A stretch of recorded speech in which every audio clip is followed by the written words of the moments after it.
Mehriban. Az geçiremez kol. Ben yolun tutuda edemem olur sana. Etine gitmiyorsun. Sənətim var. Mən nəyimə lazım başqa söhbət edir. Bizim sənətimiz yoxdur axı. Biz də haramsıza gəlib göstəririk efirlərdə.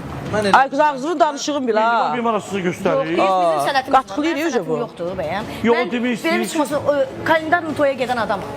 Mən əgər o toy oxuya bilmirəmsə, mən niyə görə aparsınlar o toya? Bax, Deyə sənətim var. bəzən Mənim də sənətim var da. Ay bacı mən sənin sənətimə nəsə dediyim, get Sən işinə deyirsən məşğul ki, ol. mənim sənətim Az git var. ağzımı danışığım, rəsəfəm körəm ha mənim yerə. Şimdi gəlmirsən bura mən nəsə danışmağa. Mən səndən- Get tut daşığım o tərəfdə gedirəm. Sən birisi gəl olsan az, çörək kesmişəm, gəlmişəm səndən. Çörək kəsmirsən amma Ayıb da danışığa sən. bax. Get Üç başqa dəfə mən qapıya. sözümü kəsmirsən. Get başqa qapıya.